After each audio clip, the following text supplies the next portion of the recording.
ਤੁਸੀਂ ਸੁਣ ਰਹੇ ਹੋ Chawla news network Toronto CNN Toronto. Chandigarh ਚ ਮੀਟਿੰਗ ਹੈ ਕਿਉਂਕਿ ਇਹਨਾਂ ਨੇ ਕਾਫੀ ਤੱਥ ਜਿਹੜੇ ਇਕੱਠੇ ਕੀਤੇ ਆ ਤੇ ਲੋਕਾਂ ਦੀ ਇੱਕ ਡਿਮਾਂਡ ਪਾਈ ਤੇ ਕੁਝ ਕਾਮਯਾਬੀ ਦੀ ਲੈਣੀ ਹੈ ਤੇ ਪਹਿਲਾਂ ਬਾਦਲ ਪਰਿਵਾਰ ਨੂੰ ਲਾਂਭੇ ਜੀ ਦਾਵਾ ਨਹੀਂ ਕਰਦੇ ਅਸੀਂ, ਲੇਕਿਨ ਕੁਝ ਮੈਂਬਰਾਂ ਨੇ ਜਾ ਕੇ ਸਰਦਾਰ ਸੁਖਬੀਰ ਸਿੰਘ ਨਾਲ ਗੱਲ ਕੀਤੀ। ਬਾਜੀ ਆਹ ਲੋਕਾਂ ਕੋਲ ਵਿਚਾਰ ਆ ਰਿਹਾ ਕਿ ਜੇ ਅਕਾਲੀ ਦਲ ਨੂੰ ਬਚਾਉਣਾ ਤੇ ਬਾਦਲ ਪਰਿਵਾਰ ਲਾਂਭੇ ਕਰੋ ਤੇ ਤੁਸੀਂ 6 ਮਹੀਨੇ ਪਾਸੇ ਹੋ ਜਾਓ ਤੇ 6 ਮਹੀਨੇ ਬਾਅਦ ਫੇਰ ਆ ਤੇ ਕਹਿੰਦੇ ਆ ਸਰਦਾਰ ਸੁਖਬੀਰ ਸਿੰਘ ਨੇ ਜਵਾਬ ਦਿੱਤਾ, ਭਾਈ ਜੇ 6 ਮਹੀਨੇ ਦੀ ਅਸੀਂ ਪਾਸੇ ਹੋਣਾ ਤੇ ਫਿਰ ਅਸੀਂ ਆਪਣਾ ਬਿਜ਼ਨਸ ਕਰਾਂਗੇ, ਫਿਰ ਸਾਨੂੰ ਦੁਬਾਰਾ ਵਾਪਸ ਆਉਣ ਦੀ ਕੋਈ ਲੋੜ। ਚੰਗੀ ਗੱਲ ਜੇ ਤੁਸੀਂ ਇਹ ਸੋਚਦੇ ਹੋ ਕਰੋ ਬਿਜ਼ਨਸ, ਪਰ ਇਹ ਵੀ ਪਤਾ ਲੱਗਾ ਵੀ ਇਹਦੇ ਵਿੱਚ 7 ਬੰਦੇ ਜਿਹੜੇ ਸੀ ਆਪਣੇ ਸੁਖਬੀਰ ਸਿੰਘ ਬਾਦਲ ਨੇ ਆਪਣੇ ਹੱਕ ਚ ਕਾਰੇ ਵੇਲੇ ਵੀ ਦੇਖੋ ਅਸੀਂ ਬਾਜੀ ਲੈਣਾ ਤੁਸੀਂ ਹੱਦੋਂ ਦੀ ਤੁਹਾਡੇ ਵਾਲੀ ਕੋਰ ਕਮੇਟੀ ਚ ਕੁਝ ਰੌਲਾ ਪਿਆ ਸੀ। ਉਦੋਂ ਵੀ ਜਿਹੜੇ ਪਹਿਲਾਂ ਮੀਟਿੰਗ ਕੀਤੀ ਉੱਥੇ ਰੌਲਾ ਪਿਆ ਸੀ ਕਿ ਜ਼ਿਲ੍ਹਾ ਜਥੇਦਾਰਾਂ ਦੀ ਲੇਕਿਨ ਜਿਹੜੇ ਇੱਕ ਬੰਦਾ ਕਹਿੰਦਾ ਸੀ ਯਾਰ ਆਪਾਂ ਵੇਖੋ ਸੁਖਬੀਰ ਜੀ ਸੋਚ ਲਈਏ ਕੁਛ, ਬਾਕੀ ਉਹਨਾਂ ਨੇ ਯਾਰ ਸੁਖਬੀਰ ਅਸੀਂ ਹੌਸਲਾ ਬੰਦਾ ਇਹਨਾਂ ਬਗੈਰ ਤੇ ਕਦੇ ਚੱਲ ਹੀ ਨਹੀਂ ਸਕਦਾ, ਚੱਲਾਂਗੇ ਕਿਵੇਂ ਆਪਾਂ। ਤੇ ਕੁਛ ਹੱਦ ਤੱਕ ਗੱਲ ਵੀ ਠੀਕ ਆ। ਚਾਵਲਾ ਸਾਹਿਬ ਨੂੰ ਇਹ ਦੱਸ ਦਿਓ ਕਿ ਅੱਜ ਤੱਕ ਕਿਸੇ ਜ਼ਿਲ੍ਹਾ ਪ੍ਰਧਾਨ, ਕਿਸੇ ਸਰਕਲ ਪ੍ਰਧਾਨ, ਕਿਸੇ ਮੰਡਲ ਪ੍ਰਧਾਨ ਕਿਸੇ ਨੇ ਅਸਤੀਫਾ ਦਿੱਤਾ ਵੀ ਅਸੀਂ ਇਹਨਾਂ ਦੀ ਕਾਰਗੁਜ਼ਾਰੀ ਤੋਂ ਸੰਤੁਸ਼ਟ ਨਹੀਂ। ਤੁਹਾਨੂੰ ਪਤਾ ਹੋਏਗਾ 1980 ਦੇ ਵਿੱਚ ਜਦੋਂ ਹਾਰਦਾ ਅਕਾਲੀ ਦਲ, ਉਦੋਂ ਜਥੇਦਾਰ ਜਿਹੜਾ ਅਕਾਲ ਤਖਤ ਸੀ ਸਾਧੂ ਸਿੰਘ ਭੌਰਾ ਸੀ। ਜੀ ਜੀ ਤੇ ਸਾਧੂ ਸਿੰਘ ਭੌਰਾ ਇਹ ਕਹਿੰਦਾ ਹੁੰਦਾ ਸੀ ਜਦ ਤੱਕ ਟੌੜਾ ਤਦ ਤੱਕ ਭੌਰਾ। ਹੋਇਆ ਕਿ ਉਦੋਂ ਇਹਨਾਂ ਨੇ ਕਿਹਾ ਕਿ ਸਾਰੇ ਅਕਾਲੀ ਦਲ ਅਸਤੀਫੇ ਦੇ ਦਿਓ, ਅਸਤੀਫੇ ਦੇ ਕੇ ਤੇ ਪੰਥਕ ਏਕਤਾ ਕਰਨੀ ਹੈ। ਜਥੇਦਾਰ ਤਲਵੰਡੀ ਨੇ ਅਸਤੀਫਾ ਦੇਣ ਤੋਂ ਇਨਕਾਰ ਕਰਤਾ, ਜਾਂ ਇਸ ਥਾਂ ਦਾ ਜਿੱਥੇ ਜੋ ਲੋਕ ਲੱਗਦਾ ਮੈਂ ਅਸਤੀਫਾ ਨਹੀਂ ਦਿੰਦਾ। ਉਹ ਵੀ ਅੜੀਅਲ ਸੀਗਾ ਬੰਦਾ, ਤੁਹਾਨੂੰ ਪਤਾ ਲੋਕ ਪੁੱਛ ਕਰਕੇ ਜਾਣਿਆ ਜਾਂਦਾ ਸੀ ਅਕਾਲੀ ਦਲ ਦੇ ਵਿੱਚ। ਜਦੋਂ ਉਹਨੇ ਅਸਤੀਫਾ ਨਹੀਂ ਦਿੱਤਾ ਤੇ ਅਖਬਾਰਾਂ ਚ ਖਬਰਾਂ ਛਪਣੀਆਂ ਸੀਗੀਆਂ। ਅਕਾਲੀ ਦਲ ਦੀ ਇੱਕ ਕਨਵੈਨਸ਼ਨ ਅੰਬਾਲੇ ਚ ਹੋਈ ਤੇ ਲੋਕਾਂ ਨੇ ਤਲਵੰਡੀ ਨੂੰ ਸਟੇਜ ਤੇ ਬੋਲਣ ਨਹੀਂ ਸੀ ਦਿੱਤਾ ਕਿ ਜਾਂ ਪਹਿਲਾਂ ਅਕਾਲ ਤਖਤ ਤੇ ਪੇਸ਼ ਹੋ ਗਿਆ ਤੇ ਫਿਰ ਤੈਨੂੰ ਗੱਲ ਕਰਾਂ। ਤੇ ਉਸ ਟਾਈਮ ਦੇ ਫਿਰ ਜਥੇਦਾਰ ਤਲਵੰਡੀ ਨੇ ਕੀ ਕੀਤਾ ਸੀ ਕਿ ਟੌੜੇ ਨੂੰ ਕਹਿੰਦਾ ਕਿ ਆਹ ਜਿਹੜਾ ਤੇਰਾ ਭੌਰਾ ਦਾ ਇਹਨੇ ਮੇਰੀ ਬੜੀ ਬੇਇੱਜ਼ਤੀ ਕੀਤੀ ਹੈ, ਬੜੇ ਬਿਆਨ ਮੇਰੇ ਖਿਲਾਫ ਛਾਪੇ ਨੇ, ਮੈਂ ਅਸਤੀਫਾ ਦੇ ਦਿੰਦਾ ਪ੍ਰਧਾਨਗੀ ਤੋਂ, ਤੂੰ ਇਹਨੂੰ ਵਾਅਦੇ ਕਰਦੇ। ਤੇ ਜਿਹੜਾ ਕਹਿੰਦਾ ਸੀ ਜਦ ਤੱਕ ਟੌੜਾ ਤਦ ਤੱਕ ਭੌਰਾ, ਸ਼ਾਮ ਨੂੰ ਆਰਡਰ ਆ ਗਏ ਸੀ ਜਥੇਦਾਰ ਜੀ ਤੁਹਾਡੀ ਛੁੱਟੀ ਕਰ ਦਿੱਤੀ ਗਈ ਹੈ, ਤੁਸੀਂ ਘਰ ਨੂੰ ਜਾਓ। ਕਹਿਣ ਵਾਲੇ ਕਹਿੰਦੇ ਆ ਕਿ ਉਹ ਨਹਾਉਣ ਵੜਿਆ ਸੀ ਤੇ ਕਚਹਿਰਾ ਨਹੀਂ ਬਦਲਤਾ ਸੀ ਸਾਈਨ ਕਰ ਪਹਿਲਾਂ, ਤੇ ਸ਼ਾਮਾਂ ਤੱਕ ਕੁਆਟਰ ਵੀ ਖਾਲੀ ਕਰਕੇ ਨਿਕਲ ਚੱਲੇਗੀ। ਇਸ ਕਰਕੇ ਸੰਗਤ ਚ ਦਮ ਹੋਵੇ, ਜਥੇਦਾਰ ਚ ਦਮ ਹੋਵੇ ਤੇ ਫਿਰ ਤੇ ਬੜਾ ਕੁਛ ਹੋ ਸਕਦਾ ਵਾ। ਤੇ ਜੇ ਜਥੇਦਾਰ ਕਾਰਜਕਾਰੀ ਹੋਵੇ ਤੇ ਵੀ ਕਰਮਚਾਰੀ ਹੋਵੇ ਤੇ ਫਿਰ ਤੁਹਾਨੂੰ ਪਤਾ ਵੀ ਇਹਦਾ ਮਤਲਬ ਕੀ ਹੋਣਾ। ਭੌਰਾ ਸਾਹਿਬ ਵੀ ਜਿਹੜੇ ਸੀ ਉਹ ਕਾਰਜਕਾਰੀ ਮਤਲਬ ਕੱਢੇ ਹੋਏ ਲਿਫਾਫੇ ਦੇ ਵਿੱਚੋਂ ਸੀ। ਮਤਲਬ ਜੇ ਟੌੜਾ ਸਾਹਿਬ ਨੇ ਕਛਹਿਰਾ ਵੀ ਨਹੀਂ ਪਾਉਣ ਦਿੱਤਾ, ਅਸੀਂ ਤਾਂ ਉਹਨਾਂ ਬਾਰੇ ਬੜਾ ਪੜ੍ਹਿਆ ਕਿ ਬੜੇ ਉਹ ਚਲੋ ਜਿੱਦਾਂ ਗਏ, ਮਤਲਬ ਇਹ ਤਾਂ ਇਤਿਹਾਸ ਆ ਨਾ ਜੀ, ਤੁਸੀਂ ਮਤਲਬ ਪੜ੍ਹ ਲਓ। ਆ ਗਿਆਨੀ ਹਰਪ੍ਰੀਤ ਸਿੰਘ ਹੋਰਾਂ ਨੂੰ ਵੀ ਕੰਧ ਤੇ ਲਿਖਿਆ ਪੜ੍ਹ ਲੈਣਾ ਚਾਹੀਦਾ, ਬਹੁਤ ਕੁਝ ਹੈ ਨਾ। ਇਹ ਇਕੱਲੇ ਭੌਰਾ ਸਾਹਿਬ ਦਾ ਨਹੀਂ, ਆ ਸਾਡਾ ਸਿੱਖ ਪੰਥ ਦਾ ਅਸੂਲ ਹੈ ਕਿ ਜਦੋਂ ਅਸੀਂ ਲੈ ਕੇ ਉਹਨੇ ਹਾਥੀ ਚੜਾ ਕੇ ਲੈ ਬਸ ਤੇ ਜਾਣ ਲੱਗਿਆ ਖੋਤਾਂ ਦਿੰਦੇ ਨੰਗੇ ਪਰੀ ਘਰੋਂ ਤੋੜਦੇ। ਬਿਲਕੁਲ ਸਾਡਾ ਇਹੀ ਤੇ ਸਾਡੀ ਇੱਥੇ ਆ ਕੇ ਮਾਰ ਖਾਨੇ ਅਸੀਂ ਸਾਰੇ ਹੀ ਸਰਦਾਰ ਮਾਰ ਖਾਂਦੇ ਕਿਤੇ ਦੱਸੋ ਕਿਤੇ ਅਸੀਂ ਇੱਥੇ ਤੇ ਆ ਕੇ ਤੇ ਮਤਲਬ ਇੱਥੇ ਸਾਨੂੰ ਵੀ ਚੜ ਜਾ ਪੁੱਤਰਾ ਸੂਲੀ ਭਲੀ ਕਰੂ ਕਰਤਾਰ। ਹਾਂਜੀ ਕੁੜ ਕਿਤੇ ਆਂਡੇ, ਕਿਤੇ ਆਂਡੇ ਉੱਥੇ ਦਿੰਦੇ ਜਿਹੜੇ ਇਹਨਾਂ ਦੇ ਜੜ੍ਹਾਂ 'ਚ ਤੇਲ ਦਿੰਦੇ ਆ, ਤੇ ਜਿਹੜਾ ਜਿਹੜੀ ਗੱਲਬਾਤ ਕਰਦਾ ਉਹ ਚਲੋ ਐਨੀਵੇ ਫੇਰ ਉੱਥੇ ਆ ਜਾਣੀ ਗੱਲ। ਆਪਾਂ ਅੱਗੇ ਵਧਦੇ ਹਾਂ, ਕਾਲਰ ਨੇ ਮੇਰੇ ਨਾਲ, ਦੇਖਦੇ ਆ ਕੀ ਕਹਿਣਾ ਚਾਹੁੰਦੇ। ਵੈਲਕਮ ਜੀ। ਹਾਂਜੀ ਸਤਿ ਸ਼੍ਰੀ ਅਕਾਲ ਜੀ। ਅਤੇ ਮੈਂ ਕੁਐਸਚਨ ਕਰਨਾ ਚਾਹੁੰਦਾ, ਜਿਹੜੇ ਪਿੱਛੇ ਜਿਹੇ ਬਹੁਤ ਮਤਲਬ ਇਹਨਾਂ ਦੇ ਢਿੱਲੇ ਸੀਗੇ ਕਿ ਇੱਕ ਤੋਂ ਵੱਧ ਪੈਨਸ਼ਨਾਂ ਜਿਹੜੀਆਂ ਸੀਗੀਆਂ ਕਿ ਉਹ ਰਾਜਪਾਲ ਦੇ ਕੋਲ ਇਹ ਲੈ ਕੇ ਗਏ ਫਾਈਲ, ਕੋਈ ਉਹਨਾਂ ਨੇ ਕੋਈ ਸੈਂਸੂਮ ਕੀਤੀ ਆ ਕਿ ਕਿੱਦਾਂ ਆ, ਇੱਕ ਇਹਦੇ ਬਾਰੇ ਦੱਸਿਓ। ਤੇ ਇੱਕ ਕੈਪਟਨ ਸਾਹਿਬ ਹੁਣਾਂ ਦਾ ਵੀ ਨਿਕਲ ਕੇ ਆ ਰਿਹਾ, ਕੈਪਟਨ ਸਾਹਿਬ ਹੁਣ ਕਹਿੰਦੇ ਆ ਕਿ ਮੈਂ ਆਪਣੀ ਫਾਈਲ ਦਊਂਗਾ ਭਗਵੰਤ ਮਾਨ ਸਾਹਿਬ ਹੋਣਾ ਨੂੰ ਕਿ ਹਾਂ ਹੈਗਾ ਕਿੰਨਿਆਂ ਨੇ ਕੁਐਸਚਨ, ਜਿਹੜਾ ਕਰ- ਭ੍ਰਿਸ਼ਟਾਚਾਰਾਂ ਦੀ ਗੱਲ ਮੰਗੂਗਾ ਮੈਂ ਫਾਈਲ ਦਊਂਗਾ। ਹਾਂਜੀ ਬਿਲਕੁਲ ਸਹੀ ਗੱਲ ਤੁਹਾਡੀ। ਹਾਂਜੀ ਜਿਹੜੀ ਵਨ ਪੈਨਸ਼ਨ ਵਾਲੀ ਗੱਲ ਸੀ ਉਹਦੇ ਬਾਰੇ ਕੀ ਕਹਿਣਾ ਚਾਹੋਗੇ? ਜਿਹੜੀ ਪੈਨਸ਼ਨ ਦੀ ਗੱਲ ਹੈ ਜੀ, ਉਹ ਤੇ ਰਾਜਪਾਲ ਸਾਹਿਬ ਨੇ ਸਾਈਨ ਕਰਤੇ ਆ, ਵਨ ਪੈਨਸ਼ਨ ਤੇ ਵਨ ਉਹਦੀ ਤੇ ਕੋਈ ਪ੍ਰੋਬਲਮ ਨਹੀਂ। ਇਹਨਾਂ ਕੀਤਾ ਸੀ, ਇਹਨਾਂ ਦੇ ਬਾਅਦ 'ਚ ਆਪਣੀ ਕੈਬਨਿਟ ਵੀ ਪਾਸ ਕਰ ਦਿੱਤਾ ਸੀ, ਪਰ ਉਹਨੇ ਮੁੜ ਕੇ ਹਾਊਸ ਵੀ ਪਾਸ ਕਰਤਾ ਸੀ। ਉਹ ਰਾਜਪਾਲ ਦੇ ਸਾਈਨ ਉਹਨੇ ਰਾਜਪਾਲ ਨੇ ਸਾਈਨ ਕਰਤੇ। ਚੰਗੀ ਗੱਲ ਹੈ ਜੀ, ਉਹ ਪੈਨਸ਼ਨ ਇੱਕ ਹੋਈ ਹੈ। ਤੇ ਜਿਹੜੀ ਦੂਸਰੀ ਗੱਲ ਤੁਸੀਂ ਕੀਤੀ ਆ ਕਿ ਕੈਪਟਨ ਸਾਹਿਬ ਦੀ, ਕੈਪਟਨ ਸਾਹਿਬ ਫਾਈਲ ਦੇ ਦੇਣ। ਜਿੱਦਣ ਕੈਪਟਨ ਸਾਹਿਬ ਭਗਵੰਤ ਮਾਨ ਨੂੰ ਫਾਈਲ ਦੇਣਗੇ, ਉਦੋਂ ਸਮੇਤ ਸਿੰਘ ਸੈਣੀ ਫਾਈਲ ਲੈ ਕੇ ਜਾਏਗਾ ਜੀ, ਆਹ ਫਾਈਲ ਵੀ ਲੈ ਲਓ। ਸਿਟੀ ਸਕੈਮ ਘੁਟਾਲਾ 3400 ਕਰੋੜ ਦਾ ਪਹਿਲੇ ਨੰਬਰ ਤੇ ਨਾਲ ਕੈਪਟਨ ਅਮਰਿੰਦਰ ਸਿੰਘ ਲਿਖਿਆ। ਬਸ ਜਿਹੜਾ ਕੇਸ ਵਾਪਸ ਲੈ ਲਿਆ ਬਾਦਲਾਂ ਨੇ ਉਦੋਂ ਵੀ ਨਹੀਂ ਜੀ, ਕੁਛ ਨਹੀਂ ਹੈਗਾ। ਇਸ ਕਰਕੇ ਉਦੋਂ ਸਮੇਤ ਸਿੰਘ ਸੈਣੀ ਆਪਣੀ ਫਾਈਲ ਲੈ ਕੇ ਜਾਏਗਾ ਕਿ ਆਹ ਫਾਈਲ ਬਾਅਦ ਚ ਵੇਖੋ ਜੀ, ਆਹ ਬਹੁਤ ਜ਼ਰੂਰੀ, ਆਹ ਤੁਸੀਂ ਵੇਖੋ। ਕੈਪਟਨ ਸਾਹਿਬ ਇਹ ਗੱਲ ਕਹਿੰਦੇ ਵੀ ਜਦੋਂ ਮੇਰੀ ਸਰਕਾਰ ਸੀ, ਮੈਂ ਆਪਣੇ ਕਈ ਐਮਐਲਏ ਦੇ, ਕਈ ਮੰਤਰੀਆਂ ਦੇ, ਜਿਹਨਾਂ ਦੀ ਗਿਣਤੀ 40 ਦੇ ਕਰੀਬ ਹਾਈ ਕਮਾਂਡ ਨੇ ਇਨਫੋਰਮ ਕੀਤਾ ਸੀ, ਭਾਈ ਆਹ ਵੇਖੋ ਬੰਦੇ ਕਰਪਟ ਨੇ ਕੀ ਕਰਨਾ। ਤੇ ਸੋਨੀਆ ਗਾਂਧੀ ਦੇ ਫਾਈਲ ਉਹ ਦਬਤੀ ਸੀ, ਰਹਿਣ ਤੋਂ ਕੋਈ ਗੱਲ ਨਹੀਂ, ਬਸ ਕਰ। ਤੇ ਕੈਪਟਨ ਸਾਹਿਬ ਦੇ ਉਹਨਾਂ ਦਬਤੀ ਜੀ, ਤੁਸੀਂ ਐਕਸ਼ਨ ਲੈਣ ਦੇ, ਭਗਵੰਤ ਮਾਨ ਨੇ ਐਕਸ਼ਨ ਲੈ ਲਿਆ, ਤੁਸੀਂ ਵੀ ਲੈ ਲੈਂਦੇ ਹੋ। ਜੇ ਤੁਹਾਡੇ ਕੋਲ ਸਬੂਤ ਹੈਗੇ ਜੀ, ਕਿਉਂ ਨਹੀਂ ਐਕਸ਼ਨ ਲਿਆ ਤੁਸੀਂ? ਦੂਜਿਆਂ ਨੂੰ ਤੁਸੀਂ ਕਿਉਂ ਕਰ ਰਹੇ ਹੋ? ਇਸ ਕਰਕੇ ਕੈਪਟਨ ਸਾਹਿਬ ਨੇ ਕਿਹਾ ਜੀ, ਭਗਵੰਤ ਮਾਨ ਜੇ ਮੇਰੇ ਕੋਲ ਉਹਨਾਂ ਦੀਆਂ ਫਾਈਲਾਂ ਮੰਗਣਗੇ, ਮੇਰੇ ਕੋਲ ਡੋਜ਼ਰ ਤਿਆਰ, ਮੈਂ ਡੋਜ਼ਰ ਇਹਨਾਂ ਨੂੰ ਹੱਥ ਬੰਨ੍ਹ ਕੇ ਦੇ ਦੂੰ। ਦੂਜੇ ਪਾਸੇ ਉਹ ਡੋਜ਼ਰ ਇਹ ਕਹਿੰਦੇ ਸੀ ਅਸੀਂ ਭਾਰਤ ਸਰਕਾਰ ਨੂੰ ਦੇਵਾਂਗੇ, ਦਿੱਤਾ ਕਿ ਨਹੀਂ ਦਿੱਤਾ ਇਹ ਤੇ ਉਹੀ ਜਾਣਦੇ ਨੇ। ਜੇ ਦਿੱਤਾ ਚੰਗੀ ਗੱਲ ਸੀ, ਤੇ ਕਹਿੰਦੇ ਕੋਈ ਕਰਪਟ ਜਿਹਨੇ ਲੁੱਟਮਾਰ ਕੀਤੀ ਬਾਹਰ ਹੋਣਾ ਚਾਹੀਦਾ, ਉਹ ਫੜਿਆ ਜਾਣਾ ਚਾਹੀਦਾ, ਇਹ 'ਚ ਕੋਈ ਦੋ ਰਾਹ ਨਹੀਂ ਹੈਗੀ।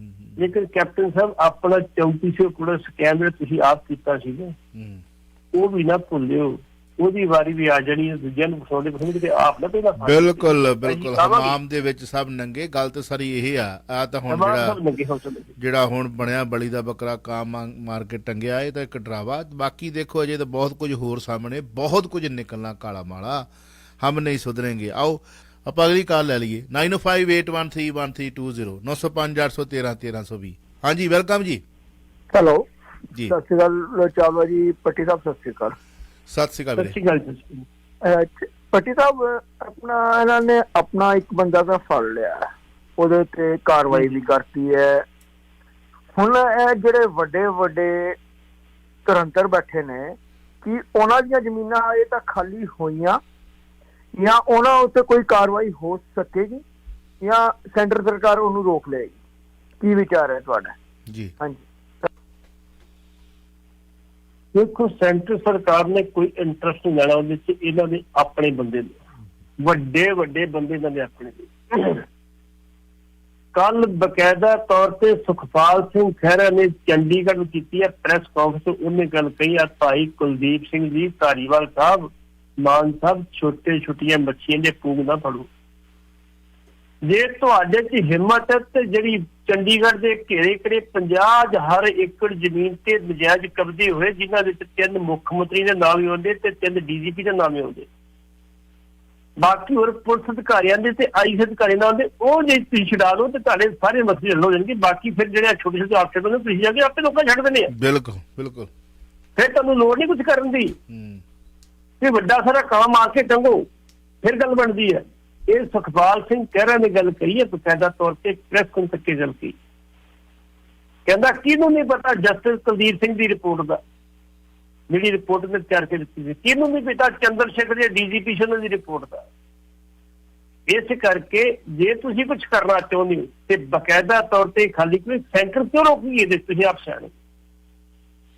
ਇੱਥੇ ਇੱਕ ਜੀ Naqvi CVC central vigilance commission ਦੇ ਕੋਲੇ ਉਹ ਕੇਸ ਜਾਂਦਾ ਜਿਹੜਾ ਕਰੋੜਾਂ ਅਰਬਾਂ ਦਾ ਹੋ ਗਿਆ। ਜਿਹੜਾ ਉਹਦਾ ਮੁਖੀ ਹੁੰਦਾ, ਉਹਦਾ ਚੇਅਰਮੈਨ ਹੁੰਦਾ, ਉਹਦੀ ਜਦੋਂ ਅਪੁਆਇੰਟਮੈਂਟ ਹੁੰਦੀ ਆ, ਉਹ 3 ਬੰਦੇ ਕਰਦੇ, ਇੱਕ ਦੇਸ਼ ਦਾ ਪ੍ਰਧਾਨ ਮੰਤਰੀ, ਇੱਕ ਚੀਫ ਜਸਟਿਸ ਸੁਪਰੀਮ ਕੋਰਟ ਤੇ ਇੱਕ ਲੋਕ ਸਭਾ ਦਾ ਵਿਰੋਧੀ ਵਿਧਾਇਕ। 3 ਬੰਦੇ ਬੈਠ ਕੇ ਫੈਸਲਾ ਕਰਦੇ ਕਿ ਇਹ ਬੰਦਾ ਲਾਇਆ ਜਾਵੇ, ਬੰਦਾ ਯੋਗ ਹੈ। ਉਹ ਬੰਦੇ ਦੀ ਟੈਨਿਓਰ ਹੁੰਦੀ ਹੈ 2 ਸਾਲ। ਨਕਵੀ ਇੱਕ ਨਾਲ ਲਾਇਆ ਸੀ, ਇੱਕ ਅਧਿਕਾਰੀ ਉੱਥੇ ਉਹਦਾ ਚੇਅਰਮੈਨ, ਉਹਨੇ ਆਪਣੀ ਟੈਨਿਓਰ ਦੇ ਵਿੱਚ 100 ਦੇ ਕਰੀਬ ਕਰਪਟ IPS ਅਧਿਕਾਰੀ ਜਿਹੜੇ ਡਿਸਮਿਸ ਕੀਤੇ ਸੀ, 80 ਦੇ ਕਰੀਬ IAS ਅਧਿਕਾਰੀ ਕੀਤੇ ਸੀ, ਤੇ ਲੋਕ ਸਭਾ 'ਚ ਦੀ ਬੜੀ ਸ਼ੋਭਾ ਹੁੰਦੀ ਸੀ। ਬਹੁਤ ਚੰਗਾ ਕੀਤਾ, ਬਹੁਤ ਵਧੀਆ ਕੀਤਾ। ਤੇ ਜਦੋਂ 2 ਲੀਡਰਾਂ ਨੂੰ ਹੱਥ ਪਾਇਆ ਸੀ ਤੇ ਉਹ ਕਹਿਣ ਲੱਗੇ ਇਹਨਾਂ ਦਾ ਗੰਦਾ ਬੰਦਾ ਹੀ ਕੋਈ ਨਹੀਂ। ਇਸ ਕਰਕੇ ਸਰਕਾਰ ਤੇ ਉਦੋਂ ਬੋਲੇਗੀ ਜਦੋਂ ਉਹਨੂੰ ਹੱਥ ਪਾਓਗੇ, ਉਹਦੇ ਲੀਡਰਾਂ ਨੂੰ ਪਾਓਗੇ। ਤੇ ਜੇ ਅਫਸਰ ਤੋਂ ਕਿਸੇ ਨੇ ਜੇ ਬੋਲਣਾ ਤੇ ਦੱਸ ਦਿਆਂ, ਪਾਓ ਨਗੇ ਪਾਓ, ਕਰੋ ਨਗੇ ਚੰਗੀ ਤਰ੍ਹਾਂ ਇਹਨਾਂ ਨੂੰ, ਤੁਸੀਂ ਉਹ ਸਪੋਰਟ ਕਰੇਗੀ ਸਮਝੇ ਨਾ। ਇਸ ਕਰਕੇ ਮੁੜ ਕੇ ਕਹਿਣ ਵਧੋ ਇਹਨੂੰ ਜੀ। ਚੀਫ ਜਸਟਿਸ ਕਹਿੰਦਾ ਬਿਲਕੁਲ ਨਹੀਂ, ਇਹ ਆਪਣੀ 2 ਸਾਲ ਦੀ ਟੈਨਿਓਰ ਭਰ ਕੇ ਜਾਏਗਾ ਤਾਂ ਉਹਨੂੰ ਕਹਿੰਦੇ ਕੱਖ ਨੂੰ ਤਕੜਾ ਹੋ ਕੇ ਕੰਮ ਕਰ, ਗੱਲ ਹੀ ਕੋਈ ਜਿਹੜਾ ਕੰਮ ਉਹਦਾ ਰਗੜੀ ਜਾਂਦਾ ਜੀ। ਇਹੋ ਜਿਹੇ ਬੰਦੇ ਚਾਹੀਦੇ ਸਾਨੂੰ। ਮਾਨ ਸਾਹਿਬ ਨੂੰ ਚਾਹੀਦਾ ਵੀ ਇਹੋ ਜਿਹੇ ਅਧਿਕਾਰੀਆਂ ਦੀ ਕੋਈ ਟੀਮ ਬਣਾਉਣ, ਜਿਹੜਾ ਕਿ ਉਹਦੀ 40-50 ਜਿਹਨੂੰ ਫੰਡ ਕਰਨੋ ਤੇ ਫਿਰ ਉਹਦੇ ਕੋਲ ਸਾਰਾ ਹਿਸਾਬ ਲੈ ਕੇ ਛੱਡ। ਬਿਲਕੁਲ ਜੀ, ਆਪਾਂ ਇੱਕ ਗੱਲ ਐਡ ਕਰ ਦਈਏ, ਜੇ ਮਾਨ ਸਾਹਿਬ ਹਮਾਮ ਦੇ ਵਿੱਚ ਉਹਨਾਂ ਲੋਕਾਂ ਵਾਂਗੂ ਨੰਗੇ ਨਹੀਂ ਤਾਂ ਫਿਰ ਟੀਮ ਬਣ ਜਾਏਗੀ। ਤੇ ਜੇ ਕਿਤੇ ਭਈ ਮਾੜਾ ਮੋਟਾ ਇੱਧਰੋਂ ਉੱਧਰੋਂ ਕੋਈ ਡਰ ਪੈ ਹੈ ਕੈਪਟਨ ਸਾਹਿਬ ਵਾਂਗੂ ਵੀ ਸਾਡਾ 36,000 ਕਰੋੜ ਦਾ ਸਿਟੀ ਸੈਂਟਰ ਘੁਟਾਲਾ ਦੱਬਿਆ ਕਿਉਂ ਰਿਹਾ, ਬਾਦਲਾਂ ਨੇ ਉਹਨਾਂ ਦਾ ਹਮਾਮ ਦੇ ਵਿੱਚ ਆਪਾਂ ਪਹਿਲਾਂ ਕਿਹਾ ਕਿ ਸਾਰੇ ਨੰਗੇ, ਪਰ ਕੋਈ ਨਾ ਕੋਈ ਹੋ ਸਕਦਾ ਕੱਪੜੇ ਪਾ ਕੇ ਉਤਰਿਆ ਹੋਵੇ। ਮੈਂ ਕੁਝ ਕਹਿ ਰਿਹਾ ਸੀ। ਚਲੋ ਐਨੀਵੇ ਗੱਲ ਚੱਲਦੀ ਪਈ ਸੀ ਤੁਹਾਡੀ। ਇਹ ਗੱਲ ਮੈਂ ਕਹਿਣ ਲੱਗਾ ਸੀ, ਇੱਕ ਪਾਸੇ ਉਹ DGP ਆ ਜਿਹਦੀਆਂ ਪਤਾ ਨਹੀਂ ਕਿੰਨੀਆਂ ਕਿ ਸਟੇਟਾਂ ਦੇ ਵਿੱਚ ਜਿਹੜੀਆਂ ਜਾਇਦਾਦਾਂ, ਇੱਕ ਪਾਸੇ ਉਹ DGP ਰਿਟਾਇਰ ਹੋਇਆ ਜਿਹਦੇ ਕੋਲ ਆਪਣਾ ਮਕਾਨ ਵੀ ਨਹੀਂ ਹੈਗਾ। ਮੰਨਦੇ ਸੀ ਗੱਲ ਜੀ ਜੀ। ਇਹੋ ਜਿਹੇ ਬੰਦੇ ਵੀ ਹੈਗੇ, ਪੁਲਿਸ ਦੀ ਗੱਲ ਨਹੀਂ ਹੈਗੇ ਨੇ ਚੰਗੀ ਵੀ ਹੈਗੇ, ਉਹਨਾਂ ਨੂੰ ਮੌਕਾ ਨਹੀਂ ਦਿੱਤਾ ਜਾਂਦਾ ਕੰਮ ਕਰਨ ਦਾ। ਕਿਉਂ ਨਹੀਂ ਦਿੱਤਾ ਜਾਂਦਾ? ਕਿ ਜਿਹੜੇ ਬੰਦੇ ਭ੍ਰਿਸ਼ਟ ਸੀਗੇ ਨਾ, ਉਹਨਾਂ ਨੇ ਭ੍ਰਿਸ਼ਟ ਨੂੰ ਲੱਭਣਾ, ਭਾਈ ਇਹ ਮੇਰਾ ਘਰ ਕੋਲ ਪੂਰਾ ਕਰੋ।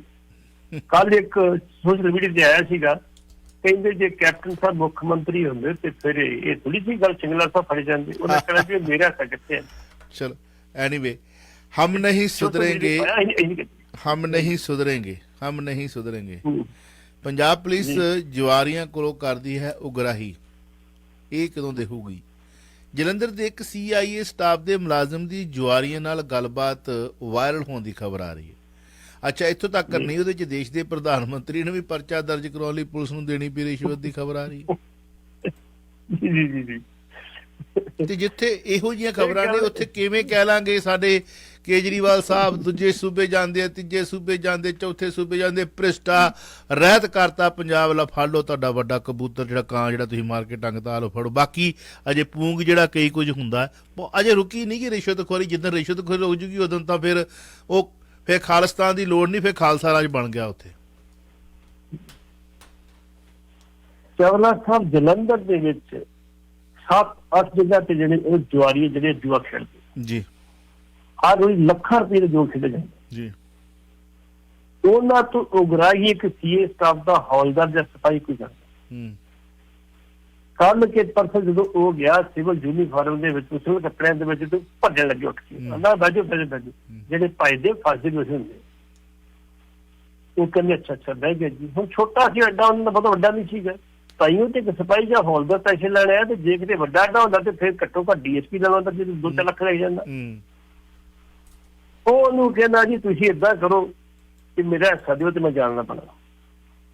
ਉਹਨੂੰ 300 ਰੁਪਏ ਦਿੰਦੇ। ਕਹਿੰਦਾ ਸਮਝ ਕੇ ਮੈਨੂੰ ਕਿਹਾ 300 ਰੁਪਏ ਦਿੰਦੇ ਉਹਨੂੰ, ਕਿਉਂ ਨਾ ਦਿਓ? ਮੈਂ ਕਿਹੜੀ ਆਪਣੀ ਘਰ ਦੀ ਸਾਰੀ ਕੋਠੀ ਸਾਰੀ ਸ਼ੁਰੂ ਕੀਤੀ ਹੈ, ਮੈਨੂੰ ਜੇ ਪੈਸੇ ਉਹ ਖਾਣ ਚੱਲੀਏ। ਉਹਨੂੰ 500 ਦਿੰਦੇ ਆ, 500 ਤੇ ਸੈਟਲਮੈਂਟ ਹੋ ਜਾਂਦੀ। ਚਲੋ ਠੀਕ, ਤੁਸੀਂ ਆਪਣਾ ਕੰਮ ਕਰੋ, ਜੇ ਕੋਈ ਰੇਟ ਸ਼ੇਡ ਹੋਊਗਾ ਤੁਹਾਨੂੰ ਪਹਿਲਾਂ ਦੱਸ ਦਿਓ। ਉਹ ਸਾਰੀ ਬਕਾਇਦਾ ਤੌਰ ਤੇ ਅਗਲਿਆਂ ਨੇ ਵੀਡੀਓ ਬਣਾ ਦਿੱਤੀ ਗੱਲਬਾਤ ਦੀ। ਹੁਣ ਵੀਡੀਓ ਵਾਇਰਲ ਹੁੰਦੀ ਹੈ ਜਾਂ ਨਹੀਂ ਹੁੰਦੀ? ਇੱਕ ਮੈਂ ਸਾਈਟ ਤੇ ਵੇਖੀ ਸੀ ਵੀਡੀਓ, ਸੁਣ ਰਿਹਾ ਸੀ ਵੀ ਉਹਦੀ ਆਵਾਜ਼ ਘੱਟ ਸੀ, ਆ ਰਹੀ ਸੀ। ਹੁਣ ਉਹ ਜਿਹੜੇ ਇੱਕ ਪਾਸੇ ਤੇ ਤੁਸੀਂ ਆਪਣਾ ਮੰਤਰੀ ਫੜ ਕੇ ਅੰਦਰ ਕਰਤਾ, ਤੇ ਇਹਨਾਂ ਨੂੰ ਕੌਣ ਕਰੂਗਾ? ਇਹਨਾਂ ਨੂੰ ਕੌਣ ਫੜੂਗਾ? ਪੁਲਿਸ ਨਹੀਂ ਸੁਧਰ ਸਕਦੀ, ਜੋ ਮਰਜ਼ੀ ਹੋਏ, ਇਹਨਾਂ ਪੈਸੇ ਲੈਣੇ। ਅੱਜ ਮੇਰੇ ਕੋਲ ਇੱਕ ਹੈਗਾ ਵਾ ਕਿ ASI ਹੈ ਚੰਡੀਗੜ੍ਹ ਦੇ ਵਿੱਚ, ਤੇ ਉਹਨੂੰ ਜਲੰਧਰ ਸ਼ਾਖਾ ਜਿਹੜੀ ਅਪਰਾਧ ਸ਼ਾਖਾ, ਉਹਨੇ ਬਕਾਇਦਾ ਤੌਰ ਤੇ 40,000 ਰੁਪਇਆ ਲਿਖੇ ਦਿੰਦੇ ਫੜਿਆ ਵਾ। 1 ਲੱਖ ਮੰਗੀ ਸੀਗੀ ਤੇ 40,000 ਤੇ ਸੌਦਾ ਹੋ ਗਿਆ, ਪੈਸੇ ਦਿੱਤੇ, ਉਹ ਫੜਿਆ। ਇਹਨਾਂ ਨੂੰ ਫੜਨ ਦੀ ਲੋੜ ਹੈਗੀ ਹੈ। ਜਿਹੜੀ ਤੁਸੀਂ ਪ੍ਰਧਾਨ ਮੰਤਰੀ ਦੀ ਗੱਲ ਹੈ ਜੀ, 28 ਜੁਲਾਈ 1979 ਵਿੱਚ ਪ੍ਰਧਾਨ ਮੰਤਰੀ ਬਣੇ। ਉਹਨਾਂ ਕੋਲ ਸ਼ਿਕਾਇਤ ਗਈਆਂ, ਬੜੀਆਂ ਸ਼ਿਕਾਇਤਾਂ ਗਈਆਂ ਜੀ, ਵੇਖੋ ਜੀ ਪੁਲਿਸ ਪੈਸੇ ਲੈਣ ਨੂੰ ਸਾਡੇ ਕੁਛ ਸ਼ਿਕਾਇਤਾਂ ਜੇ ਅਟਾਵਾ ਏਰੀਆ ਹੈਗਾ ਵਾ ਯੂਪੀ ਦੇ ਵਿੱਚ, ਉੱਥੋਂ ਦੇ ਥਾਣੇ ਵਾਲੇ ਬੜੇ ਕੁੱਤੇ, ਉਹ ਪੈਸੇ ਦੇ ਕੰਮ ਕਰਦੇ ਹੀ ਨਹੀਂ। ਤੇ ਪ੍ਰਧਾਨ ਮੰਤਰੀ ਸਾਹਿਬ ਯੂਪੀ ਦੇ ਸੀਗੇ, ਉਹ ਗਏ ਆਪਣਾ ਕਾਫਲਾ ਲਿਆ, ਕਾਫਲਾ ਪਿੱਛੇ ਛੱਡਤਾ, ਲਾਗੇ ਕੋਈ ਯਾਰਾਂ ਦੋਸਤਾਂ ਦਾ ਘਰ ਸੀ, ਉਹਦੇ ਘਰ ਗਏ, ਕੱਪੜੇ ਬਦਲੇ, ਟੁੱਟੇ ਫੁੱਟੇ ਕੱਪੜੇ ਪਾਏ, ਅੱਧੇ ਕੇ ਪਾਟੇ, ਅੱਧੇ ਦੂਜੇ, ਟੁੱਟੀ ਜੁੱਤੀ ਪਾਈ, ਸਿਰ ਤੇ ਮੈਲ ਜੀ ਟੋਪੀ ਰੱਖ ਥਾਣੇ ਚਲੇ ਗਏ। ਥਾਣੇ ਜਾ ਕੇ ਉਹਨੂੰ ਕਹਿੰਦੇ ਜੀ ਇੱਥੇ ਐਸਐਚ ਸਾਹਿਬ ਕਿਹੜੇ ਨੇ? ਕਹਿੰਦੇ ਦੱਸੋ। ਕਹਿੰਦਾ ਕਿ ਮੈਂ ਰਿਪੋਰਟ ਦਰਜ ਕਰਾਂਗਾ। ਕਾਹਦੀ? ਕਹਿੰਦੇ ਜੀ ਮੈਂ ਮੇਰਠ ਤੋਂ ਆਇਆ ਵਾ, ਇਸ ਇਲਾਕੇ 'ਚ ਜਿਹੜੇ ਬਲਦ ਬੜੇ ਸਸਤੇ ਮਿਲ ਰਹੇ ਸੀ, ਮੈਂ ਜ਼ਮੀਨ ਵਿੱਚ ਆਇਆ ਸੀ, ਜ਼ਮੀਨ ਵੇਚ ਕੇ ਬਲਦ ਲੈਣੇ ਤੇ ਮੇਰੀ ਆ ਜੇ ਪੱਟੀ। ਉਹ ਕਹਿੰਦਾ ਤੂੰ ਝੂਠ ਬੋਲਦਾ ਬੋਲਿਆ? ਉਹ ਕਹਿੰਦਾ ਜੀ ਝੂਠ ਬੋਲਦਾ ਸੱਚ ਬੋਲਦਾ, ਤੂੰ ਵੱਧ ਪਤਾ ਲੱਗੂਗਾ, ਤੁਸੀਂ ਮੇਰੀ ਰਿਪੋਰਟ ਦਰਜ ਕਰੋ। ਉਹ ਕਹਿੰਦੇ ਰਿਪੋਰਟ ਇਹਦਾ ਸਰ ਦਰਜ ਹੁੰਦੀ ਹੈ, ਇਹ ਰਿਪੋਰਟ ਦਰਜ ਨਹੀਂ ਹੋਈ, ਅਸੀਂ ਦੇਖਾਂਗੇ ਪਹਿਲਾਂ ਪੜਤਾਲ ਕਰਾਂਗੇ, ਵਾਕਈ ਦੀ ਜੇਬ ਕੱਟੀ। ਨਾ ਵੇਖ ਲਓ ਜੇਬ ਕੱਟੀ ਮੇਰੀ, ਜਿਹੜੀ ਗੱਲ ਹੈਗੀ। ਹੁਣ ਜਿਹੜੇ ਪਹਿਲੇ ਐਸਐਚ ਸਾਹਿਬ ਉਹ ਬਾਹਰ ਗਿਆ ਨੇ, ਇਹਨੇ ਤੇ ਵੀ ਆ ਜਾਂਦਾ, ਉਹਨੂੰ ਦੱਸਦੇ ਕਿ ਆ ਬਜ਼ੁਰਗ ਮੈਨੇਜਰ ਕੱਪੜੇ ਪਾਏ ਪਿੱਛੋਂ ਆ ਗਏ, ਕਹਿੰਦੇ ਐਫਆਈ ਦਰਜ ਕਰਨੀ ਹੈ, ਤੇ ਇਹਨੇ ਤੋਰੋ ਇਹਨੂੰ, ਇੱਥੇ ਕੱਲੇ ਬੈਠਾ ਹੈ, ਕੋਈ ਐਫਆਈ ਦਰਜ ਨਹੀਂ ਹੋਣੀ। ਇਹਨਾਂ ਬਾਪੂ ਜਾ ਕੇ ਐਫਆਈ ਕੋਈ ਦਰਜ ਨਹੀਂ ਹੋਈ, ਤੂੰ ਝੂਠ ਬੋਲਦਾ ਵਾ, ਮੈਂ ਤੂੰ ਕਿੱਥੇ ਪੈਸੇ ਰੱਖਿਆ, ਕਿੱਥੇ ਰੱਖਿਆ ਤੂੰ ਆਪਣੇ? ਉਹ ਬਹਿ ਜਾਂਦਾ ਉੱਥੇ। ਬਹਿਣ ਤੋਂ ਬਾਅਦ ਇੱਕ ਸਿਪਾਹੀ ਜਿਹੜਾ ਡਿਊਟੀ ਤੇ ਹੁੰਦਾ ਉੱਥੇ ਸੰਤਰੀ, ਉਹ ਆਉਂਦਾ ਵੀ ਬਾਪੂ ਜੀ ਜੇ ਐਫਆਈ ਦਰਜ ਕਰਵਾਉਣੀ ਹੈ ਨਾ, ਪਰਚਾ ਦਰਜ ਕਰਵਾਉਣਾ, ਤੇ ਏਦਾਂ ਨਹੀਂ ਦਰਜ ਹੋਣਾ, ਕੁਛ ਨਾ ਕੁਛ ਕਰਨਾ ਪਊ। ਕਹਿੰਦਾ ਤੂੰ ਦੱਸਦੇ ਪਈ ਕੀ ਕਰਨਾ ਕਾਕਾ? ਕਹਿੰਦਾ ਕੋਈ ਸੇਵਾ ਪਾਣੀ ਕਰਨੀ ਪਊ। ਉਹਨਾਂ ਦਾ 35 ਰੁਪਏ ਤੇ ਸੌਦਾ ਹੁੰਦਾ ਵਾ, 35 ਰੁਪਏ ਦਿੰਦਾ ਉਹ, ਤੇ ਜਾ ਕੇ ਉਹ ਐਸਐਚ ਨੂੰ ਕਹਿੰਦਾ, ਮੁਰਸ਼ਿਦ ਨੂੰ ਕਹਿੰਦਾ ਭਾਈ 35 ਰੁਪਏ ਦੇ ਸੌਦਾ ਹੋ ਗਿਆ, ਆ ਪੈਸੇ ਫੜੋ ਤੇ ਇਹ ਮੁਕੱਦਮਾ ਦਰਜ ਕਰੋ। ਉਹ ਐਪਲੀਕੇਸ਼ਨ ਦਿੰਦੇ ਆ, ਐਪਲੀਕੇਸ਼ਨ ਜਿਹੜੀ ਤੂੰ ਲੈ ਕੇ ਤੂੰ ਹੋਇਆ ਕੀ ਹੈ, ਕੀ ਮੁਨਸ਼ੀ ਲਿਖਦਾ, ਪਰ ਬਾਅਦ ਪਰਚਾ ਦਰਜ ਕਰ ਦਿੰਦੇ। ਉਹ ਜਦੋਂ ਪਰਚਾ ਦਰਜ ਕਰਨ ਲੱਗਦੇ ਕਹਿੰਦੇ ਬਾਪੂ ਜੀ ਸਾਈਨ ਕਰੋਗੇ ਕਿ ਮਤਲਬ ਅੰਗੂਠਾ ਲਾਓਗੇ ਕਿ ਇਹ ਬੁੱਧਾ ਕਿੱਥੇ ਪੜ੍ਹਿਆ ਲਿਖਿਆ ਹੋਣਾ, ਉਹਨਾਂ ਨੇ ਸਾਈਨ ਕਰੋ। ਜਦੋਂ ਉਹ ਸਾਈਨ ਕਰਨ ਲੱਗਦਾ ਵਾ ਤੇ ਲਾਗੇ ਇੱਕ ਪੈਡ ਪਿਆ ਹੁੰਦਾ ਜਿਹੜਾ ਅੰਗੂਠਾ ਲਾਉਣ ਵਾਲਾ, ਉਹ ਵੀ ਲਾਗੇ ਕਰ ਲੈਂਦਾ ਤੇ ਨਾਲ ਉਹ ਸਾਈਨ ਨਹੀਂ ਕਰਦਾ। ਜਦੋਂ ਸਾਈਨ ਕਰਦਾ ਤਾਂ ਥੱਲੇ ਆਪਣੇ ਖੱਬੇ ਜੇਬ 'ਚ ਇੱਕ ਮੋਹਰ ਕੱਢਦਾ, ਮੋਹਰ ਕੱਢ ਕੇ ਉੱਤੇ ਲਾ ਕੇ ਥੱਲੇ ਜੇ ਮੋਹਰ ਲਾਉਂਦਾ ਨਾ, ਤੇ ਸਾਰੇ ਥਾਣੇ 'ਚ ਹਵਾ ਵੀ ਲੱਗ ਜਾਂਦੀ ਹੈ, ਵਾਇਰਲੈਸ ਸਾਰੇ ਅਫਸਰ ਪੁੱਜ ਜਾਂਦੇ, ਪਤਾ ਲੱਗਦਾ ਕਿ ਇਹ ਪ੍ਰਧਾਨ ਮੰਤਰੀ ਚੌਧਰੀ ਚਰਨ ਸਿੰਘ ਹੋਣੀ। 35 ਰੁਪਏ ਜਿਸ ਪ੍ਰਧਾਨ ਮੰਤਰੀ ਨੂੰ ਆਪਣੀ ਸ਼ਿਕਾਇਤ ਦਰਜ ਕਰਨ ਵਾਸਤੇ ਦੇਣੇ ਪੈਂਦੇ ਆ, ਉਹ ਦੇਸ਼ ਕਦੋਂ ਸੁਧਰੂਗਾ? ਤੁਸੀਂ ਆਪ ਫਿਰ ਮੁੜ ਕੇ ਅਫਸਰ ਆਉਂਦੇ ਜੀ ਦੱਸੋ ਕੀ ਕਰਨਾ? ਕਹਿੰਦਾ ਕਰਨਾ ਕੁਛ ਨਹੀਂ, ਸਾਰਾ ਥਾਣਾ ਸਸਪੈਂਡ ਕਰ ਦਿਓ ਤੇ ਜਾਂ ਤਾਂ ਮੈਨੂੰ ਸ਼ਿਕਾਇਤ ਦੇਣੀ ਸੀ, ਮੈਂ ਫੇਰ ਆਊਂਗਾ। ਜੇਕਰ ਪੁਲਿਸ ਸੁਧਰੀ ਨਹੀਂ ਸੁਧਰੀ, ਨਾ ਸੁਧਰ ਨਹੀਂ ਪੁਲਿਸ ਜੀ। ਚੌਧਰੀ ਚਰਨ ਸਿੰਘ, ਸਿਫਤਾਂ ਸੁਣੀਆਂ ਨੇ, ਗੱਲਾਂ ਵੀ ਸੁਣੀਆਂ ਨੇ, ਉਹ ਨੇਤਾ ਲੋਕ ਸਨ। ਹਾਂਜੀ, ਨੇਤਾ ਲੋਕ, ਉਹ ਨੇਤਾ ਲੋਕ ਸਨ। 23 ਦਿਨ ਦਾ ਪ੍ਰਧਾਨ ਮੰਤਰੀ ਤੇ 24 ਹਫ਼ਤੇ ਦਾ ਕਾਰਜਕਾਰੀ ਪ੍ਰਧਾਨ ਮੰਤਰੀ। ਹਾਂ, ਤੇ ਸਾਡੇ ਸਮੇਤ ਸੈਣੀ ਤੇ ਫੇਰ ਹੋ ਗਈ ਹੈ ਮਿਹਰਬਾਨ ਭਗਵੰਤ ਮਾਨ ਸਰਕਾਰ। ਜੀ ਜੀ, ਹੋਰ ਸਮਾਂ ਲਓ ਤੁਸੀਂ ਖੁੱਲ ਕੇ, ਜਿੰਨਾ ਚਿਰ ਜ਼ਿੰਦਗੀ ਹੈ ਤੁਹਾਡੀ, ਸਾਹ ਮਾਣੋ, ਖੁੱਲ ਕੇ ਮਾਰੋ ਹਵਾ ਦੇ ਵਿੱਚ, ਕਿਉਂਕਿ ਤੁਹਾਡੀ ਪਹੁੰਚ ਉੱਤੇ ਤੱਕ ਹੈ। ਤੁਸੀਂ ਮਤਲਬ ਜਿਨ੍ਹਾਂ ਦਾ ਇਲਜ਼ਾਮ ਤੁਹਾਡੇ ਲੱਗਦਾ, ਕੋਈ ਬੰਦੇ ਥੋੜੀ ਸੀ ਉਹ, ਤੇ ਪੈਰ ਥੱਲੇ ਆਉਣ ਵਾਲੇ ਕੀੜੇ ਮਕੌੜੇ। ਹਾਈ ਕੋਰਟ ਨੇ ਅਕਤੂਬਰ ਤੱਕ ਲਗਾਈ ਗ੍ਰਿਫਤਾਰੀ ਤੇ ਰੋਕ। ਇਹ ਬੇਨਾਮੀ ਜਾਇਦਾਦ ਦੀ ਬਣਾਈ ਹੈ ਨਹੀਂ, ਮੈਂ ਤਾਂ ਉਹੀ ਗੱਲ ਕਹਿਤੀ, ਇਹ ਵੀ ਡੀਜੀਪੀ ਹੈ ਤੇ ਉਹ ਵੀ ਡੀਜੀਪੀ ਹੈ। ਮੇਰੀ ਅਕਸਰ ਨਾਲ ਗੱਲ ਰਹਿੰਦੀ ਹੈ, ਜੋ ਪਹਿਲਾਂ ਡੀਜੀਪੀ ਸੀ ਉਹਦੇ ਵੀ ਮੇਰੇ ਨਾਲ ਫੋਨ ਤੇ ਗੱਲ ਹੁੰਦੀ, ਅੱਜ ਉਹ ਰਿਟਾਇਰ ਹੋ ਗਿਆ, ਅੱਜ ਮੇਰੀ ਗੱਲ ਹੁੰਦੀ ਰਹਿੰਦੀ। ਉਹਨੂੰ ਮੈਂ ਕਹਿੰਦਾ ਸਰ ਤੁਸੀਂ ਚੰਗੇ ਬੰਦੇ ਆ ਨਾ? ਨਹੀਂ ਯਾਰ ਮੈਨੂੰ ਬੜਾ ਸੌਖੀ, ਮੈਂ ਬੜਾ ਖੁਸ਼ ਸੀ ਇੱਥੇ। ਅੱਛਾ, ਇਹ ਹੁਣ ਜਿਹੜੇ ਸਾਡੇ ਡੀਜੀਪੀ ਸਾਹਿਬ ਆ ਸਮੇਤ ਸਿੰਘ ਸੈਣੀ, ਇਹਨਾਂ ਦੀ ਬੇਨਾਮੀ ਜਿਹੜੀ ਜਾਇਦਾਦ ਪਾਈ ਸੀ ਹਾਈ ਕੋਰਟ ਚ। ਤੁਹਾਨੂੰ ਪਤਾ ਹੋਏ ਹਾਈ ਕੋਰਟ ਨੇ ਪਹਿਲਾਂ ਕਹਿਤਾ ਸੀ ਗ੍ਰਿਫਤਾਰ ਨਹੀਂ ਕਰਨਾ, ਜਿੰਨੇ ਵੀ ਕੇਸ ਇਹ ਜਾ ਕੇ ਪੇਸ਼ ਹੋ ਕੇ ਆਪਣੇ ਬਿਆਨ ਦਰਜ ਕਰੋ, ਪੁਲਿਸ ਇਹਨਾਂ ਨੂੰ ਪੁੱਛ ਪੜਤਾਲ ਕਰ ਸਕਦੀ। ਉਹ ਕਿਹਨੇ ਪੁੱਛਣੀ ਜੋ ਬੇਲ ਹੀ ਮਿਲ ਗਈ, ਕਹਿਤਾ ਵੀ ਕੋਈ ਗ੍ਰਿਫਤਾਰ ਨਹੀਂ ਕਰ ਸਕਦਾ। ਹੁਣ ਸਾਡੀ ਭਗਵੰਤ ਮਾਨ ਦੇ ਜਿਹੜੇ ਵਕੀਲ ਉਹ ਪੇਸ਼ ਹੋਏ ਨੇ, ਸਾਨੂੰ ਸਮਾਂ ਹੋਰ ਦਿੱਤਾ ਜਾਵੇ, ਸਾਡੀ ਤਿਆਰੀ ਨਹੀਂ ਹੈਗੀ। ਤੇ ਜੱਜ ਵੀ ਜਿਹੜੇ ਅਵਲਾਸ਼ ਢੀਂਗੜ ਜੀ ਸੀਗੀ, ਉਹਨਾਂ ਕਿਹਾ ਠੀਕ ਇਹ ਗੱਲ ਦੀ ਕੋਈ ਨਹੀਂ, ਲੰਮੇ ਲਿਖ ਕੇ ਅਕਤੂਬਰ ਤੱਕ ਜਾਓ ਸਣੀ ਸਾਹਿਬ ਮੌਤ ਕਰੋ, ਤੁਹਾਨੂੰ ਕੋਈ ਗ੍ਰਿਫਤਾਰ ਬਸ ਚਲੋ ਫੇਰ ਆਵਾਂਗਾ ਤੇ ਫੇਰ ਦੇਖਾਂਗਾ, ਜਦ ਤੱਕ ਗਰਮੀਆਂ ਅੰਦਰ ਬੜੀ। ਹੁਣ ਦੱਸੋ ਇੱਥੇ ਕੀ ਕਰਾਂਗੇ ਆਪਾਂ? ਮਾਨ ਸਾਹਿਬ ਜੇ ਵਾਕਈ ਤੁਸੀਂ ਇਨਸਾਫ ਪਸੰਦ ਹੋਏ, ਆਪਣਾ ਤਾਂ ਤੁਸੀਂ ਮੰਤਰੀ ਫੜ ਕੇ ਅੰਦਰ ਟੰਗ ਦਿੱਤਾ, ਉਹਦਾ ਕੀ ਬਣਨਾ ਕੀ ਨਹੀਂ ਬਣਨਾ? ਜੇ ਕਿਤੇ ਉਹ ਕੋਈ ਬੰਦੇ ਉਹਦੇ ਟੇਟੇ ਚੜ ਗਿਆ ਤੇ ਸਰਕਾਰ ਨੂੰ ਵਕਤ ਪਾ ਦੂ ਕਿ ਮੇਰੇ ਕੋਲ ਪੈਸਾ ਤਾਂ ਕੋਈ ਫੜਿਆ ਨਹੀਂ ਗਿਆ ਤੇ ਮੇਰੇ ਪੱਤਾ ਕਾਹਦਾ ਕੀਤਾ ਜੀ। ਇਹ ਗੱਲਾਂ ਹੋਣੀਆਂ ਅਜੇ ਆਉਣ ਵਾਲੇ ਸਮੇਂ ਦੇ ਵਿੱਚ। ਉਹਦੀ ਘਰ ਦੀ ਜੇ ਕਿਹਾ ਵੀ ਆ ਕਿ ਸਾਜ਼ਿਸ਼ ਨੂੰ ਅਸੀਂ ਸਨੌਰ ਤੇ ਨੰਗਾ ਕਰਾਂਗੇ। Voice of city 1320 AM Chawla news network Toronto. ਔਰ ਜਿਮਨੀ ਚੋਣ ਆ ਰਹੀ ਹੈ, ਉਸ 'ਚ ਪਤਾ ਲੱਗ ਜਾਣਾ ਕਿ ਤੁਸੀਂ ਕਿਸ ਭਾਅ ਤੋਲੇ ਹੋ। ਜਿਹੜੇ 5 ਅਸੀਂ ਉੱਥੇ ਸੀ ਉਸ ਵਕਤ ਘੁਸਰ ਮੁਸਰ ਸੁਣੀ ਸੀਗੀ ਜਦੋਂ ਰਾਜ ਸਭਾ ਦੇ ਮੈਂਬਰ ਚੁਣੇ ਗਏ, 2 ਹੁਣ ਚੁਣੇ ਜਾਣੇ ਆ। ਇਹ ਸਭ ਕੁਝ ਜੋ ਮਰਜ਼ੀ ਹੋਵੇ, ਚਲੋ ਰਾਜਨੀਤੀ ਦਾ ਇੱਕ ਅੰਗ ਹੈ। ਹਮਾਮ ਦੇ ਵਿੱਚ ਕੋਈ ਜਿਸ ਦੇਸ਼ ਦੇ ਪ੍ਰਧਾਨ ਮੰਤਰੀ ਨੂੰ 35 ਰੁਪਏ ਰਿਸ਼ਵਤ ਦੇਣੀ ਹੈ ਤੇ ਬਾਕੀ ਉੱਥੇ ਸਾਰੇ ਜਿਹੜੇ ਅਹੁਦਿਆਂ ਵਾਲੇ ਦੁੱਧ ਧੋਤੇ ਨਹੀਂ ਚੁੱਕੋ ਹੋਊਗਾ ਤੇ ਵੱਖਰੀ ਗੱਲ ਹੈ। ਆਖਰੀ ਕੁਐਸਚਨ ਹੈ, ਕਾਂਗਰਸ ਦਾ ਬਣੂਗਾ ਕੀ? ਕਪਲ ਸਿੱਬਲ ਨੇ ਵੀ ਕਾਂਗਰਸ ਛੱਡ ਦਿੱਤੀ ਹੈ, ਸਮਾਜਵਾਦੀ ਪਾਰਟੀ ਦੀ ਸਹਾਇਤਾ ਨਾਲ ਰਾਜ ਸਭਾ ਦੇ ਵਿੱਚ ਜਾਣਗੇ।